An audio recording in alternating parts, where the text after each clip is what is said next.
அனைவருக்கும் ஆத்ம நமஸ்காரம்.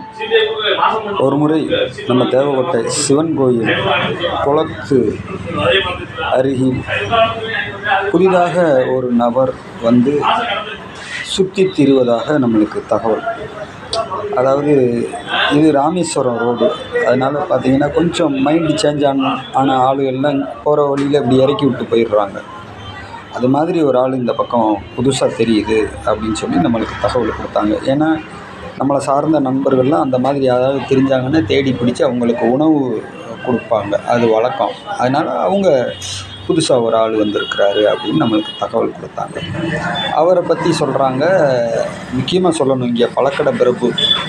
ஏன்னா அப்படி நபர்களை சொன்னால் தான் உங்களுக்கு அது நம்பகத்தன்மைக்கு வரும். பழக்கடை பிரபு வந்து சொல்கிறாப்புல, நாங்கள் எல்லாம் உணவெல்லாம் வாங்கி கொண்டு போய் கொடுத்தோம், வச்சோம். அவர் யாரையும் கிட்ட சேர்க்க மாட்டேன்றாரு. உணவு பேசுகிறாரு, ஆனால் வந்து உணவெல்லாம் வேண்டாம், சாப்பாடு மட்டும் கொண்டாந்து கொடுத்தா சாப்பாடு வேணான்னு சொல்லிட்டு 3 நாளாக இங்கேயே திரியிறாரியான்னு சொன்னோடனே உடனடியாக அப்புறம் நான் போய் பார்த்தேன்.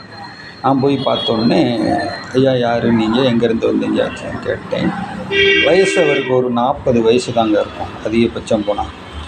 உணவு சாப்பிடுங்கன்னு சொல்லிட்டாலே கடுமையாக கோவம் வருது. வேறு எதை பற்றி பேசினாலும் கேட்குறாரு, ஆனால் சாப்பாடை பற்றி பேசுனா கோவம். அடுத்த வார்த்தை என்ன சொல்கிறாருன்னா, உணவுன்றீங்களே, சாப்பாடுன்றீங்களே, அதை தவிர உங்களுக்கு வேறு எதுவுமே தெரியாதாயா? கேட்ட கேள்வி பாருங்க. சாப்பாடை தவிர உங்களுக்கு வேறு எதுவுமே தெரியாதா? ஆனால் நல்ல கேள்விங்க இந்த கேள்வி, நல்ல கேள்வி. அது வந்து பசி பிணின்றாங்க, பசியை ஒரு நோயின்றாங்க. அதெல்லாம் நம்ம கடக்கணும். அப்போ அந்த வார்த்தை கரெக்டான வார்த்தை. அப்போ நான் புரிஞ்சுக்கிட்டேன். சரி, அப்போ இங்கே எதுக்கு தான் இங்கே வந்தீங்க, என்னையா அப்படின்னு கேட்கும்போது, எனக்கு கிடைக்க வேண்டியது கிடைக்கல, அதனால் அப்படின்ற மாதிரி நான் வந்து தற்கொலை பண்ணிக்கிறதுக்காக வந்திருக்கேன் அப்படின்ற மாதிரி அவருடைய வார்த்தைகளை பிடிச்சி உள்ளே போய் பார்க்கும்போது நம்மளுக்கு புரியுது. அப்போ ஆன்மீகத்தில் தேடுதலில் இருந்து அவருக்கு கிடைக்க வேண்டியது கிடைக்கலன்னொன்னே எப்படி அந்த கோபுரத்து மேலே ஏறி விழுந்து தற்கொலை பண்ணிக்கிறார் இல்லையா நம்ம அருணகிரிநாதர், அந்த ரேஞ்சில் வந்திருக்கிறார்.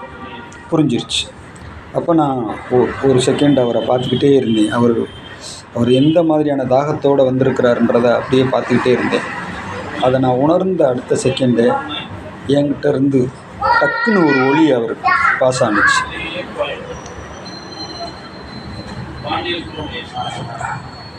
அடுத்த செகண்டே நான் புரிஞ்சுக்கிட்டேன், அவரை அடுத்த நாளில் தேடினா ஆள் இல்லை, அந்த இடத்த விட்டு நகர்ந்து போயிட்டார். ஆத்மா நமஸ்காரம்.